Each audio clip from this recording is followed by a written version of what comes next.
insanity, hysteria, or bubble bursting madness? I could be talking about the world of sports or the financial markets. Conference finals in the NBA, the NHL playoffs move on, PGA Championship tees off on Thursday, and the stock market feels like it's standing on a trap door. A lot to unpack. It's breaking even. Here we go.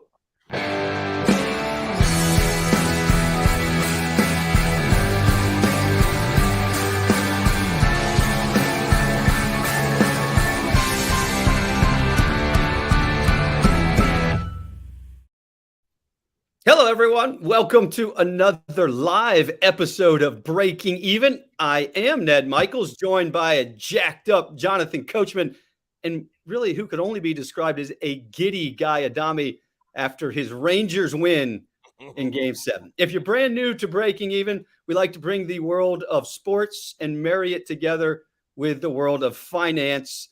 And gentlemen, there is, as I said, a lot to unpack. But first, let's start with sports because playoff hockey is upon us.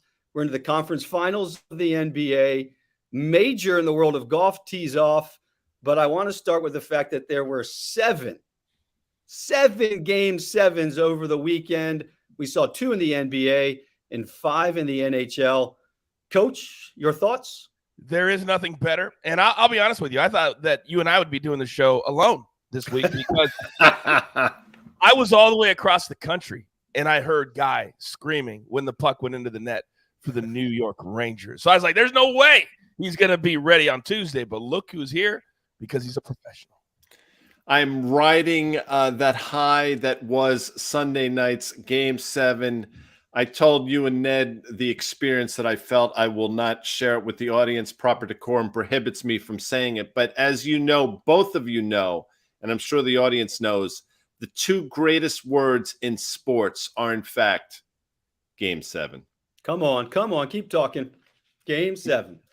And that Ranger-Penguin game lived up to everything. The ebbs and flows, the highs and lows, the despair, the exuberance, all encapsulated in a 3-hour period that was Sunday night. I mean, there's nothing better. And I don't think, it's so hard if you're not a sports fan, if you don't live and die with your teams, it's hard to explain what that's like. But you literally go for years sometimes just for the opportunity to sit and watch something like that. And obviously I got it on Sunday night. And Ned, you mentioned how many Game 7s there have been. And when you look at it, there's a very good correlation with the world of finance when you're talking about Game 7s. Who can eliminate the pressure? Phoenix Suns couldn't do it. Oh, they were down by 40. They were terrible points. And that's the same in the world of finance. Who can weather the storm? Who can come in when the red light is on, shining the brightest, and get the job done? It's not for everybody. Game 7s are not for everybody. But damn it, are they fun. So, look, I'm not much of a hockey guy in the sense of the Nashville Predators. When they're good, I pay attention. They're already out of the playoffs.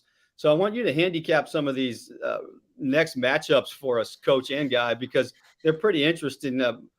Carolina, they beat Boston, Tampa Bay. So just walk me through, Guy. You're the hockey expert in this one. Hit us with what you think you're going to see, and then, Coach, give us some handicapping help.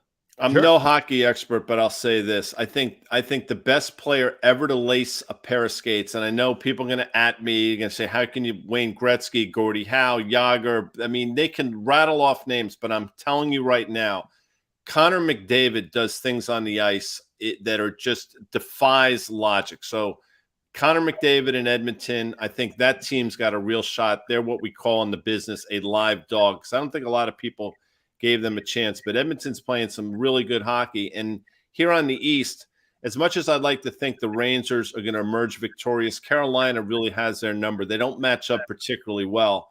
The Hurricane are for real. I mean, Tampa Bay, I thought this was the year of the Maple Leafs. They had every opportunity once again, but should I be surprised? No, because it seemingly happens all the time. So Tampa Bay, once again, it's hard to bet against the 2-time Stanley Cup champs.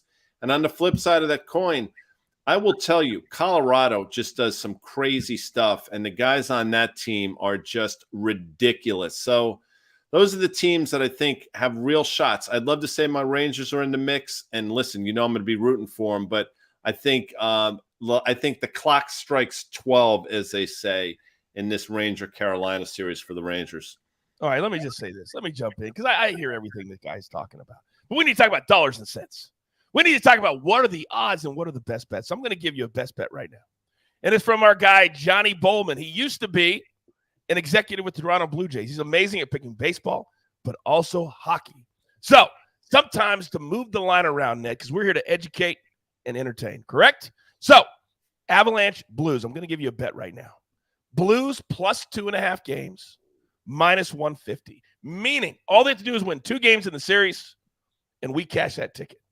And the Blues have been sneaky good. So that's going to be my best bet for the show today. A little bonus, if you will. Blues plus 2.5 over the Avalanche. Now, quickly, Lightning on the road at the Panthers. Should be a lot of goals in that series. Individual games. Go with the over. Over 6.5. You will cash more than you don't. Blues, Avalanche, we just talked about that. And then Wednesday night, we have the Rangers, as Guy talked about with the Hurricanes. That's too close for me. And a minus 170, the value there is on the Rangers, coming back at plus 150.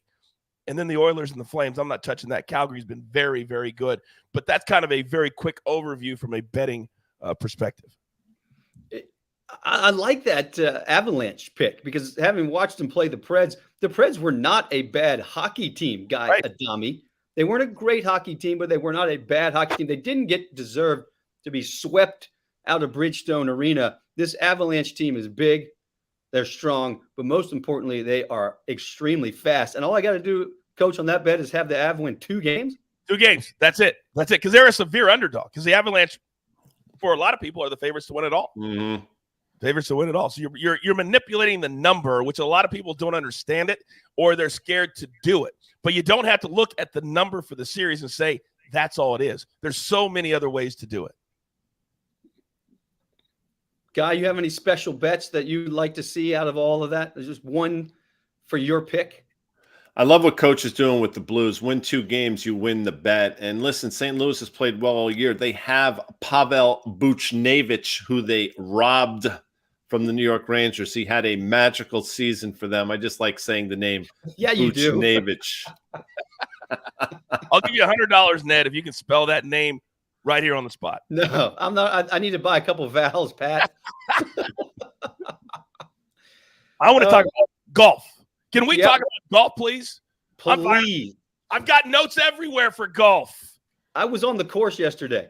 I Talk. walked all 18 holes. I talked to a bunch of players. Let me just give you a couple of elements of this golf course, Coach, and then we'll talk about the betting aspects of it. Here's what I saw. Nobody's talking about this part of it. Nobody. Everybody's talking about you got to hit the fairways. You have to hit it close. You got to keep the ball below the hole. You got to chip it well because it goes from common Bermuda to fast bent greens. Nobody's talking about the fact that I think you can putt your way to a win this week.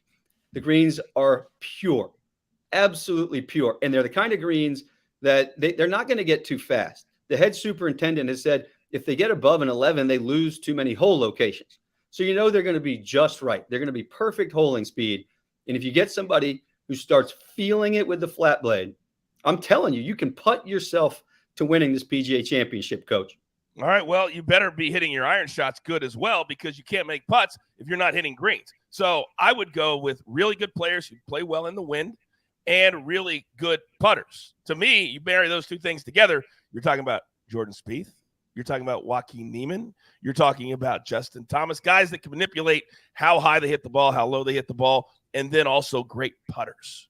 And I think if JT can get the putter rolling, like you said, he could be in line for a second PGA Championship this week. Notice I'm raising my hand. So the Joaquin you mentioned, obviously not to be confused with the great Joaquin Andujar of Houston Astros fame. But what's amazing and what's really interesting, a couple of weeks ago, I asked you guys, I'm like, what's the deal with Jordan Spieth? I mean, he came on the scene a few years ago. I mean, theoretically or seemingly, he was going to be the next Tiger Woods. Then he fell off the map. And then like magically over the last month, his name has emerged once again as the Jordan Spieth of years ago. So what changed, Ned, in his game? Because clearly something did. 2 things.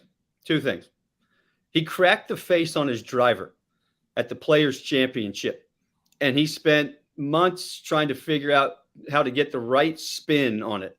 So he was trying to get the right launch, the right spin, a new head with a new shaft. And Coach, when the driver isn't working in the game of golf, everything else is somewhat irrelevant, because if you're making a 10-footer for an 8 because you've hit one out of bounds already, everything else is irrelevant.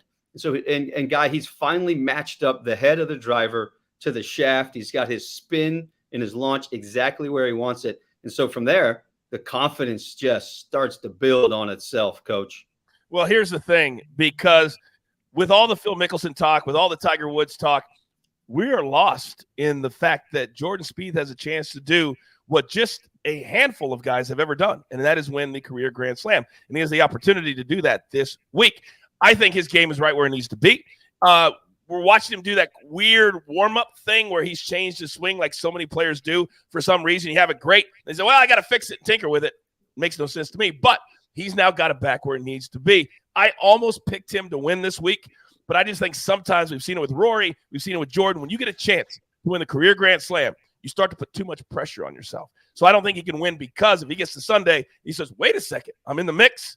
I think the pressure will be too much. So I like him to play well, but I don't like him to win. Quick note on that practice swing that he's making, Coach. He's actually trying to get back to where he was when he first came on tour. He noticed that his hands had gotten too flat, so he's actually trying to get his hands higher and then have the club be able to drop down. So he's trying to get back to where he was with his golf swing in that 2015 campaign. And by the way, this Scotty Scheffler year that he's already had in becoming world number one and having won the Masters, it feels a lot like Jordan Spieth in 2015. It just has the same kind of charisma and electric rise to the top. Well, when we think, and we're going to get to my picks here in a second, when we look at the names that people should look at right now that are listening at home, I don't think there's ever been more top players in form for a major than what we're seeing this week. When you talk about all the big names, Scotty Scheffler played pretty well last week, leading up to at the Byron Nelson. Scheffler, JT, Spieth, Rahm won in Mexico 3 weeks ago. Hideki Matsuyama played great, finished top 5 this past week. All the big names are in form, which makes for a fantastic major when you got what I call big game hunting. And big game hunting means that the big names will be at the top of the leaderboard. Average players, small names, need not apply. Need not apply. That's right. Big game hunting. I mean, too. like a video game when I was a kid. Yeah. I love the coach here. All right, let's get to my picks, because I've got a lot of finance I want to hear from Guy. So let's get to my picks, Ned, if you don't mind. Can we do that? Do it. We do that. Do it. Ooh, look at this. All right, so I'll start. Then Ned, you can do your picks. Is that cool? Is that cool with you? He says, "Yeah, go ahead. You're the host, and I'm taking over." I'm reading some of the comments and questions we're going to get to in a minute over here on our chat. By the way, there's a chat button you can go to, and if you have any questions or comments, you can lob them in. I love the question that's in there right now from Robert. We'll get to that. So here's my picks for the week, and I'll make it very, very quick. My long shot. For me, a long shot is over plus 5,000, over 50 to 1. Max Homa just won 2 weeks ago. Max Homa is a really good player, but yet because of it being a major, you get some really good numbers on really good players. This is one of them. Plus 5,500. That's 55 to 1 to win. I love that play. Then Jordan Spieth. I told you, I think he plays well, but he doesn't win. So give me a top 10 of plus 200. JT. I feel like this is his week. Can he win? Absolutely. I'll protect it with the top 5. And then I believe that Hideki Matsuyama, when it's all said and done on Sunday, will be the guy at plus 2,200 to get the job done and raise the Wanamaker Trophy for his, I believe, second major after winning the green jacket a year ago. Wow. Here's why I don't love Hideki. Okay. Hideki likes to hit the ball high, Guy Adami. I know and it's going to below Thursday and Friday. I know. 20 to 25 miles an hour. So we're talking Tulsa time here, right? It's going to be hot and the wind's going to blow. And Hideki, to me, that's the reason why he doesn't win. By the way, it's going to get cool over the weekend, like 60 to 65 in the morning, mid-70s, and be perfect. So if Hideki can survive Thursday and Friday, I don't hate it. Justin Thomas, it's all about the putter for him. Spieth, he's no doubt great pick. Listen, I walked a few holes with Matt Kuchar yesterday, straight down the middle. He was with his swing coach, Chris O'Connell. He's hitting the ball as well as I've seen him in probably 8 or 10 months. I watched him play one of the long par 3s on the back 9, and he hit 2 shots, and both of them nearly went in the hole. Wow. So in talking to Cooch, he's comfortable. This is an old school golf course that you have to think your way around. It's just right for Matt Kuchar. Scotty Scheffler has won multiple times here. When he was at the University of Texas, he said this is one of his favorite courses anywhere in the world. He's the #1 player in the world. So how can we not look at Scotty Scheffler? Xander Schauffele, he made the cut on the number last week, Coach, at 5 under. He finished at 23 under. Yeah. He made the cut at 5. He finished at 23. He is flushing it again. He is due. If he can just not put so much pressure on himself, Xander Schauffele has a chance. And then Patrick Cantlay, this golf course is tailor-made for Cantlay. It's a ball striker's playground, but if you get the putter rolling, as I said earlier, Coach, you can do some damage. And we've seen what he can do on the greens. We saw it last year in the FedEx Cup race where he won the whole thing. He was player of the year, and he's due for an individual win. Of course, the team championship that he claimed in New Orleans, that doesn't quite compare to what we're looking at here this week. But here's why Jon Rahm is a good pick this week. And I just learned this last night. He actually went back to his old golf ball that he was playing, and he did it right before Mexico, Coach. We didn't know that at the time. So he's back to equipment, and he said, I can now do what I always could do with my golf ball. And so you think, well, he's going to hit it better. I actually think he's going to putt it better because just the feel of a different golf ball on the greens can throw you off. And nobody has lipped out and hit more edges this year than Jon Rahm on the greens. So for that reason, Jon Rahm, boom, right there, outright winner. Now, real quick, hold on a second. I mean, I got to call bullshit on some of this stuff. I mean, you're telling me you could tell the difference between golf. I mean, for me, I could hit a rock or a golf ball and feel exactly the same. You're telling me these guys are so good, they could tell the difference between golf balls on a green. Yes, it's a big deal in team competitions because a lot of players play different golf balls, and you can only play one ball. So when you're in a team competition, it's a big storyline because of how they're made. Now, we're here to educate and entertain. That's a good pick, Ned, but it's a horrible bet. It's a horrible bet.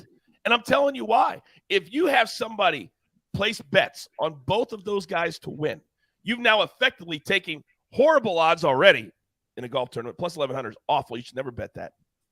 And now you've taken it and you've chopped them in half. So now you've made it 5.5 to 1 on a winner. In no world would you ever place one dime on a 5.5 to 1 to win a golf tournament. I don't care where it is, let alone the PGA Championship. So you can't bet both guys. Well, I'm not telling you to bet both guys. I'm just saying here are some options to look at. Okay. I'm just saying a plus 1,100, I don't like it. Well, Coach, I'm going to make up the difference when Xander Schauffele or Rory McIlroy both make aces this week. Oh, my goodness. Oh, my goodness. You know, McIlroy pulled out a 9-iron yesterday, and that then is so good. Made the next one that he hit on the following hole. Oh, my God. Okay. That's actually a fun bet, right? I mean, that's a fun bet. Right in the hole. It's a great bet. It's a great bet. A lot of sports books now, whether it's Caesars, FanDuel, or whatever, they give you what we call exotic bets. And they're dumb bets, but I usually do them at majors because it's fun. And you can bet on how many aces will be for the entire field. You know, 1, 2, 3. You can do all of that. It makes it kind of fun, too. By the way, Ned, you mentioned Tulsa Time. That was a song that was sung by Eric Clapton off the Backless album, but much better on the live album Just One Night for you playing home game. Back to you. Tulsa Time was also made famous by Vince Gill, by the way, who played on, Monday night or something like that here in Tulsa with the Eagles? Just saying. Yeah, Vince Gill has been touring with it's interesting. I don't want to go down this rabbit hole, but he is touring with Eagles. Now, the obvious thing that doesn't sound right, you want to say the Eagles, but effectively the name of the band is just Eagles. So Vince Gill would be touring with Eagles. Back to you. Okay. Well, back to you. I've got one more bet, and then I'm sitting back because I want to hear my guy. So I need to find my crystal ball. Crystal ball. Well, I've got 2 plays for you. The Celtics to win the Eastern Conference Finals minus 155. But also, what is it? I can't remember what my best bet is here. I cannot remember. Oh, I've got it. Max Homa over Louis Hazen, minus 130. The reason I love this so much, Ned, Louis hasn't played at all. He had injuries. He's been withdrawing from golf tournaments. Max Homa just won 2 weeks ago.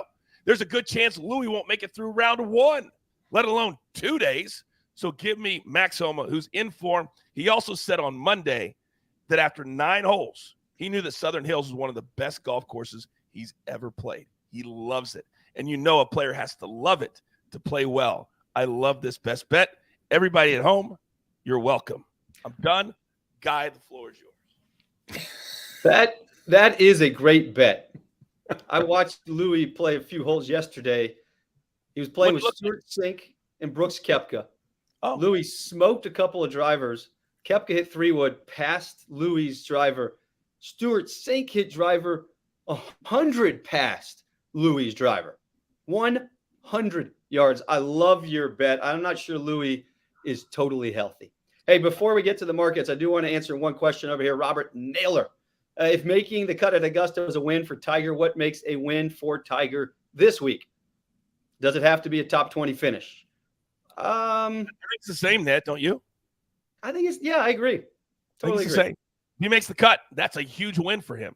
Frankly, just being here is a win.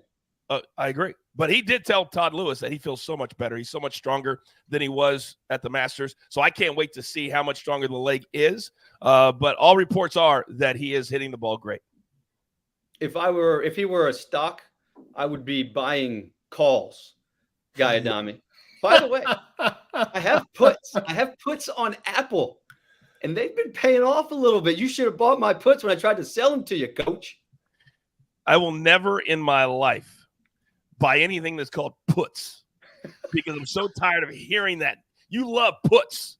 Guy, please tell me. Well, you know, it's interesting, Coach. The word puts is spelled P-U-T-S, but if you were to take the S and change it into a Z, what do you got there?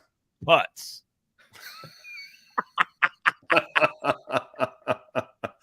Need I say more? You know what? If you added a T, it would be putts, though, making a lot of putts. That's what I've been doing with my Apple putts, making some money.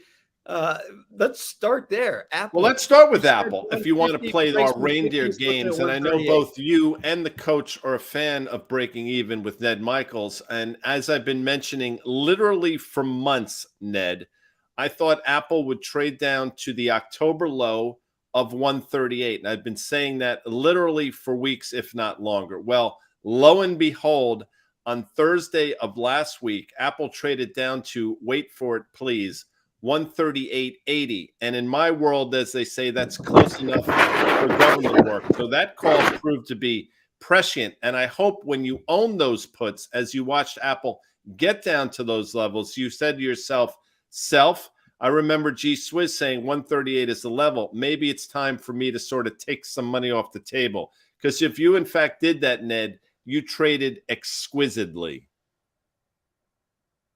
Oh, my God.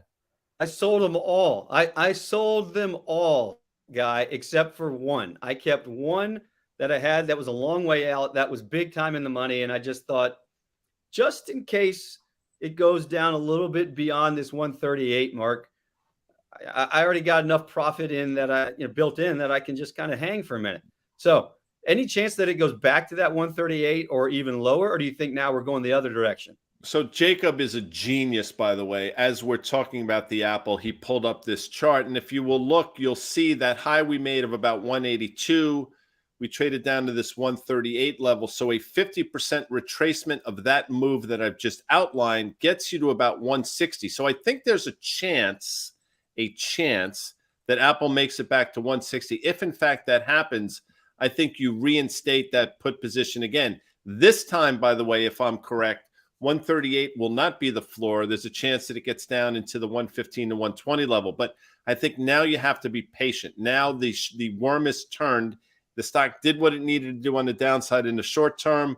You're going to have what we call in the business, wait for it, an oversold bounce, and then you get back in with your puts. Well done by you, Ned. Golfer's clap, as they say. Coach, maybe you want to join me in a golfer's clap? Thank you very much. Without a doubt. It's a good thing he's making money on the financial side because he's not going to do it on the golf side this week. By the way, you still owe me $100, Coach. And just let me say this, just for the record. I knew, first of all, Coach, you're a dastardly good-looking man. I mean, it goes without saying that you're one of the most handsome people that I've ever seen. But for some reason today, Ned, I don't know, he's got the T-shirt going, those steely blue eyes. I mean, Ned is looking good today on Breaking Even with the aforementioned Ned Michaels. Yeah. Well, I'm in my hotel room in Tulsa. I have found, Coach, and you travel a lot, I have found the smallest room that I've ever stayed in the United States of America. If you could see it, I'm sitting at the end of my bed and I have one knee touching the bed, one knee touching the television. And if I needed to flush the toilet, I could do it from sitting right here. It's the Tulsa Club, whatever, Hilton, and it's the smallest room I've ever seen in America. So Ned has to work the entire week, and he's staying in a small hotel room. I only have to work for 2 days, and I'm staying. Are you staying you're not at the Hyatt Regency, are you? I'm in your closet at the Hyatt Regency. That's where I will be. That's where I will be this week, courtesy of my corporate partners. So I will not have to stay in a small room. But hey, it just kind of shows where we're at right now, Ned. It's okay. So, hey, by the way, in our comments, Peter Mitchell said he bought Apple at 139. Oh, because of Guy. Oh, okay. Golfers clap for Pete Mitchell. By the way, Pete Mitchell played tight end for the New York Giants. Pete Mitchell was also the name of Tom Cruise's character in Top Gun, which will be coming out again in a few weeks. Nice Maverick will be the name of that movie. Just see what I did there, Coach? Like that. Well, because you're a superstar. Very. Guy, let me clarify on something. So you're saying that Apple's gone down to 138, and now you think it's potentially going to go back up to 160 and then come back down. So it's and then I think the trajectory lower will listen. This is in the business what they call over trading, what I've just outlined without question. But look, as you know, we did say 138, 138.80 was pretty damn close. We've seen a bounce now to current levels. I think what we're seeing in the broader market is sort of this oversold rally. Some of the most vicious rallies take place in bear markets, which I happen to think we're in. I think Apple could overshoot to 160. I don't want to get too cute here, but I think if in fact that happens, there will be a next leg lower that'll happen sometime mid to late June. So just sort of, I know Jacob is recording all this stuff. When I'm wrong, you can make fun of me. If I'm right, we'll lose it. But that's my thoughts here on Apple. Okay, so overall market, are we still thinking 37.50, or do we have a bounce? Because if Apple's going to 160, I'm thinking the market's going to go up. But if Apple's going to 115, Coach. So on that same Thursday, the broader market, the S&P, as you mentioned, we've been saying 37.50 for the longest time in terms of where I thought the S&P should trade down to. We got you the math to show us how we would get there. On Thursday, the S&P 500 traded down to, and Jacob's going to pull this one up, 38.58, which again, not as close as the Apple call, but pretty close, and we subsequently bounced on that day. I think a lot of people still think the S&P can bounce from here in the short term, and if I think Apple's going higher, almost by definition, I think that's going to happen. But I think 37.50 is inevitability, and we're probably going to see an overshoot to the downside of somewhere between 34.50 and 3,500. So those are sort of the levels I'm looking at. But we got damn close last week, and as I mentioned, Jacob, Johnny on the spot, you look at that little move we made on Thursday of last week. That low was 38.58. Now we're bouncing here. So well done by you. So kid is amazing. Like what an effing genius. Incredible. Hey, Guy, quickly, because I have one fast question and then please. I want to get to our final favorite segment. What kind of timeline are we looking at in terms of this bouncing around? So today is, if I'm looking at my Apple device, what is today? The 16th or something, or 17th of May. So I think by this time next month, I think all will this come to fruition is my sense. So within the course of a month, we could see this move higher and then subsequent move lower. Okay. And final question before the final segment. We're going to go a little bit over. That's my fault, but I have to ask you this because I told my mother-in-law I would. 401ks right now. Just don't even look at them, or what are we doing? Well, tell your mother-in-law I say hi. I'm sure she's lovely, and I'm sure you're very nice to her, Ned, as you should be. And can you give me a name here so I can call her by name? Carol. By the way, Carol, of course, the most famous Carol would be Carol Brady, for you Brady Bunch fans out there, portrayed by the great Florence Henderson, not to be confused with Hollywood Henderson of Dallas Cowboy fame, or Florence Nightingale. But I digress. Should you be looking at them? No, not on a daily basis, but you should absolutely be aware of what you own in your 401k. And sometimes it's good exercise to say, hey, I see that I have X, Y, and Z ETF or mutual fund. Can you explain to me what are the components of said fund, just so you have a better understanding? But Carol, fret not, because Ned Michaels, your handsome son-in-law, is going to continue on this great journey that he's been on, and he will carry the entire family into the next level of greatness. So 401k is great. Ned Michaels, greater. Back to you. I'm taking Coach's bet, and I'm putting the house on it this week. No chance. No chance. Final segment of the show, and it always belongs to Guy Adami.